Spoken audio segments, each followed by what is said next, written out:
Sussy Stuff. It is Georgia and Bailey here to talk you through the second round of March Madness.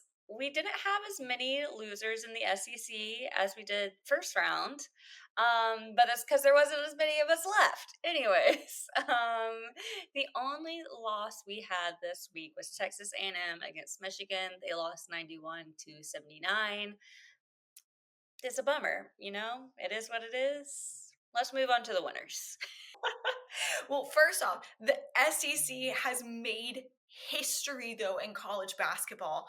Up until yesterday afternoon, evening, whatever time zone you're in, there are officially 7 SEC teams that are heading to the Sweet 16 in March Madness. They broke the record set by the ACC of 6 teams heading over to March Madness. SEC, I'm like, you guys, they came out hot with this whole Sweet 16 play. We might have struggled a little bit in the first round, and that's okay. But we've got 7 teams heading towards this national championship opportunity. That is wild. First off, I'm like, I just cannot even believe it. And these games were definitely played with a lot of passion to be able to earn those spots, to say the least. I mean, I wouldn't be surprised if the national championship is 2 SEC teams. It wouldn't surprise me. I think that we're tired of playing each other. Like, come on, give us some different teams. But it is what it is. Let's start with what I think would be maybe not the biggest. Yeah, I would say the biggest game of the second round, Florida versus UConn. Florida did win 77-75. I do not like Dan Hurley, UConn's coach. I do not like him, and I forget I don't like him until he opens his mouth, and then I'm like, "Man, I don't like you." I mean, for the longest, it looked like UConn was going to be able to, make it to the back-to-back national championships. And then Florida said, no, no, no way. Walter Clayton Jr., he had 13 of his 23 points in the final 8 minutes of this game. He just completely turned it on to win. Um, it was Florida just didn't back down. The Huskies didn't look like themselves. They did let Florida get offensive rebounds off of free throws. They gave 4 second chance points, which is just not like them. But I think it was an enjoyable game. What about you? I mean, it was pretty, I think, just like this nail biting sort of situation where if you were a Florida fan, it was definitely something where I could see your stomach is just in your gut the whole time and you're like, oh my gosh.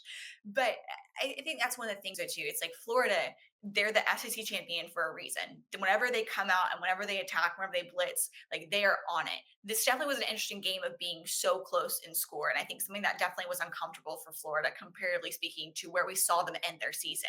So, despite this gut sinking feeling as an SEC fan, period, let alone what I imagine a Florida fan probably went through, it was definitely a game where I think it established the best team going on to pursue this championship opportunity. UConn is an incredible team, and they're a team to watch next year, especially. But in this case, whenever you go up against a powerhouse like Florida, then you got to know what you might be up against. UConn did hold the Gators to 35% shooting in the first 30 minutes, which is not like Florida. But like I said, Walter Clayton Jr., he is just incredible. He hit 2 threes from the right wing, one with a minute left that made the game 70-64.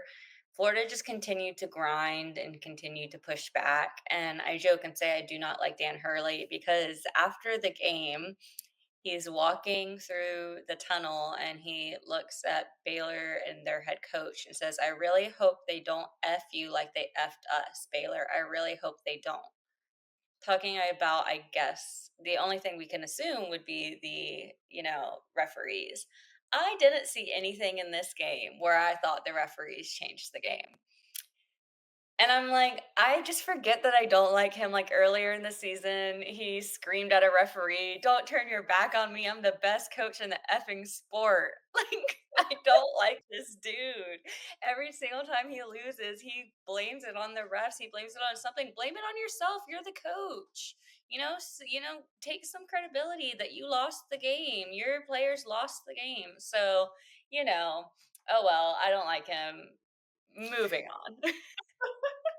Hot Takes with Georgia, round 67. We love it. We love our Georgia girl. She gives the best opinions, the best hot takes, and that's one of the reasons why we love having you be a part And of this, they're just Georgia. all So, straight opinions. Do I have anything to back these? Most of these? No. They're just opinions. so leave it in Let's the comments below. You agree with Georgia? Hashtag Georgia's hot takes and let us yeah. know. Do you agree? Do you hate Dan Hurley too?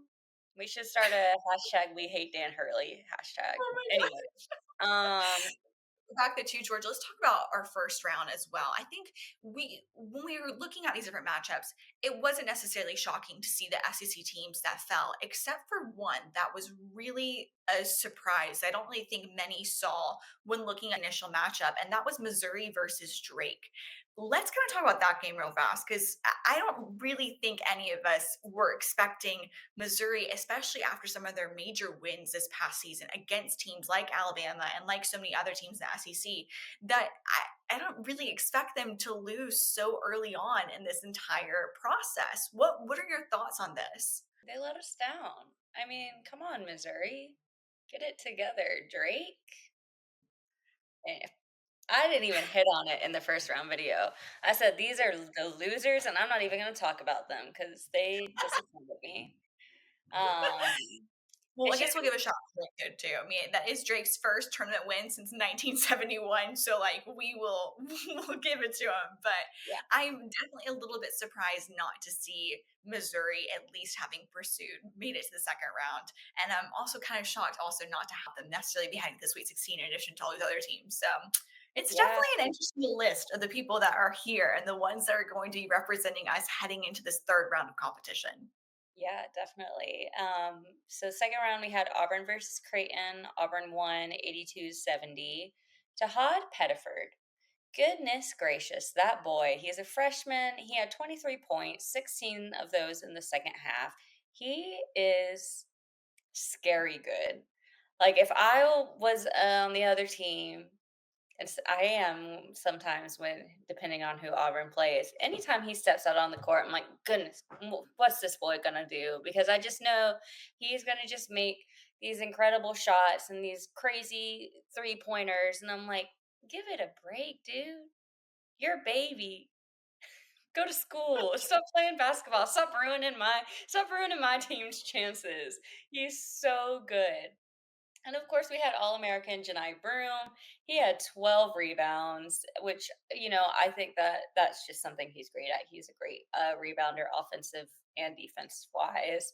The game had 7 ties and 16 lead changes, but the Tigers really shut everything down in the second half. Their defense really came and smothered everyone, and they shot for 60% in the second half. So we did have Chad Baker Mazzara land kind of funny, have an injury.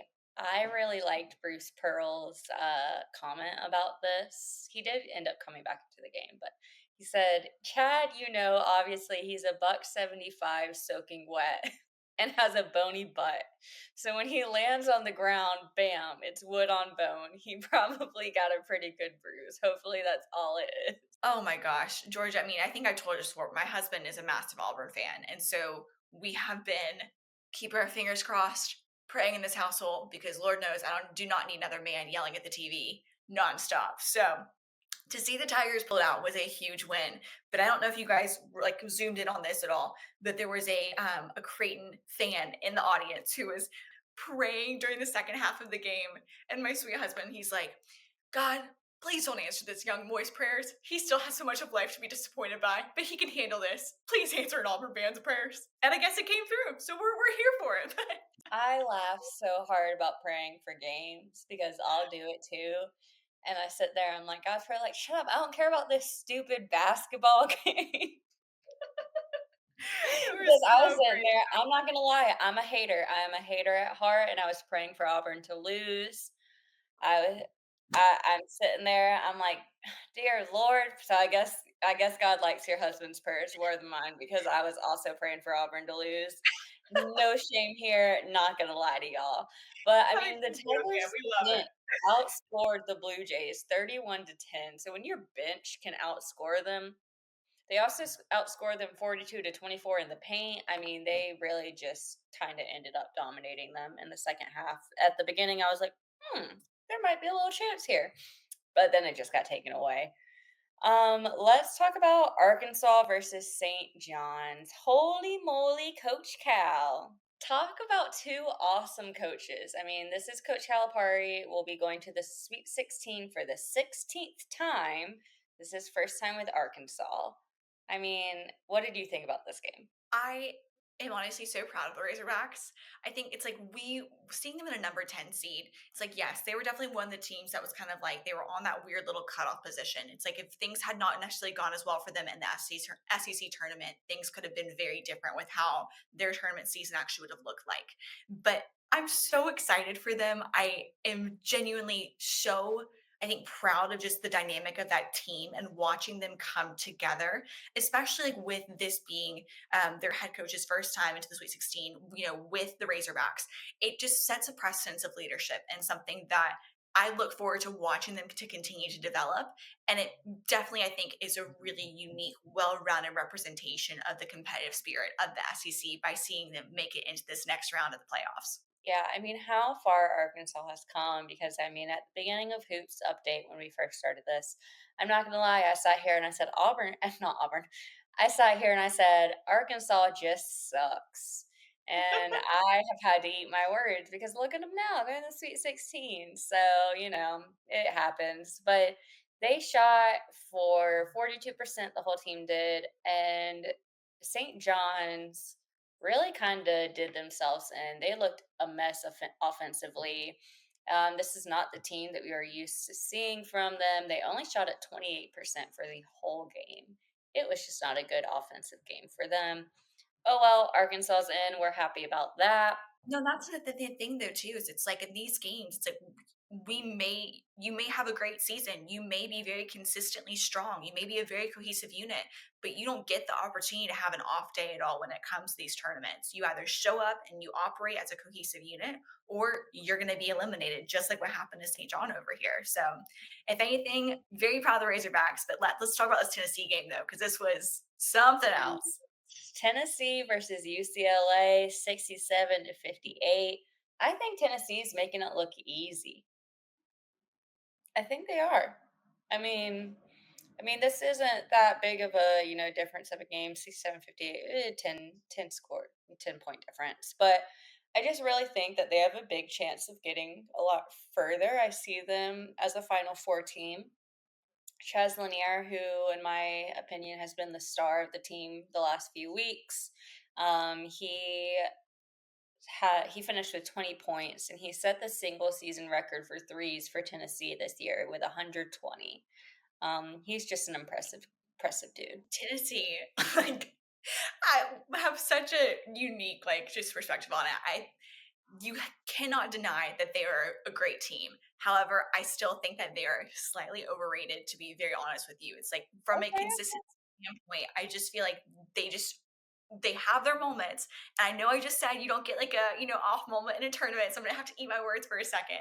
But I feel like they will end up definitely going, they are definitely a Final Four team for sure based upon how they're performing in this tournament.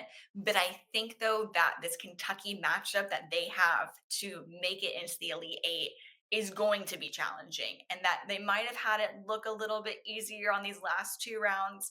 But I'm excited for Tennessee to actually get a game that might shake them up a little bit. So we'll see. I could very easily be so wrong, and I have many times, but You heard it here. Bailey thinks that Tennessee's going to choke. I honestly think that they might. If they get to that Final Four game, I think they might choke, to be completely transparent. But I mean, you have Zakai Ziegler. He added 15 points. I mean, they have really dynamic players on this team.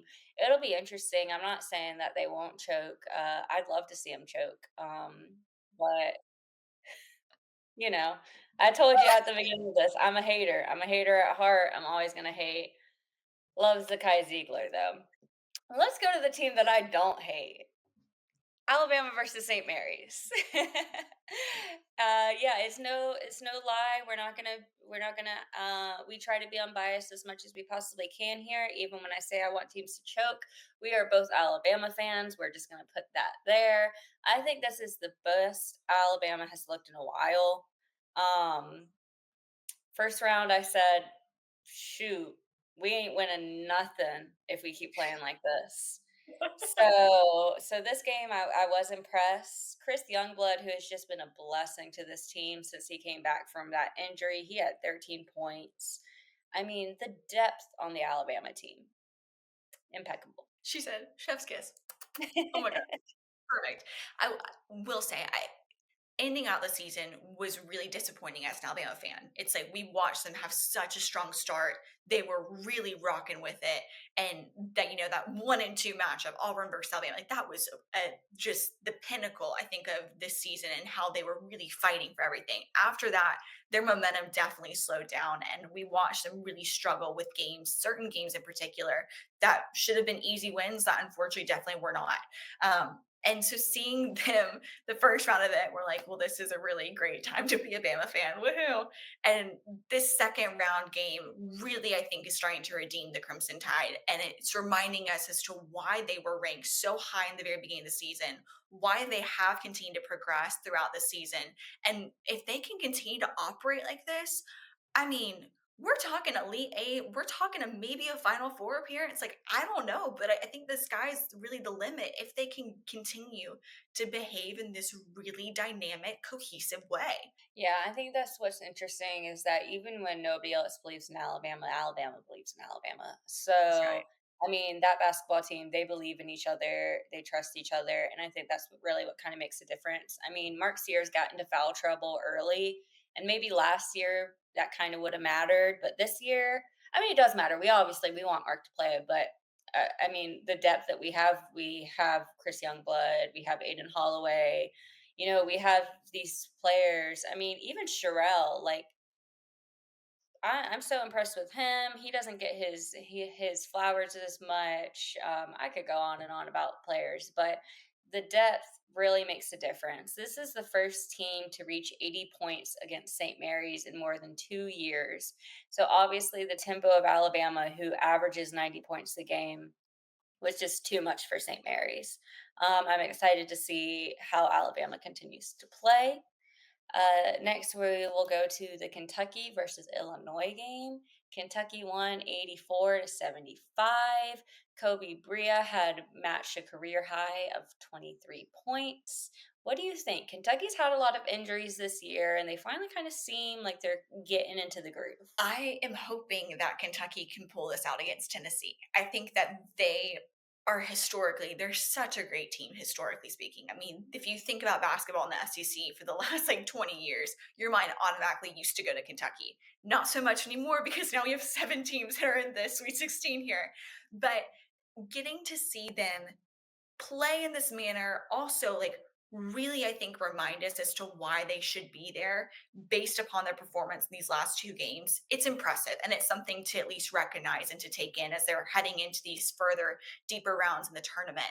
I really am excited for them. I think that they could have something special here, and especially having already played against Tennessee this year. I mean, all these SEC teams, it's like they really know each other better than their opponents in these different conferences because of how intricately they've all had to be opponents of one another. That I think that this game, especially heading into the Elite Eight for Kentucky, seeing how they have really played together as a cohesive team in this last round, I think it's going to be really an interesting game here to see which SEC team is going to come out and push on to the Elite Eight.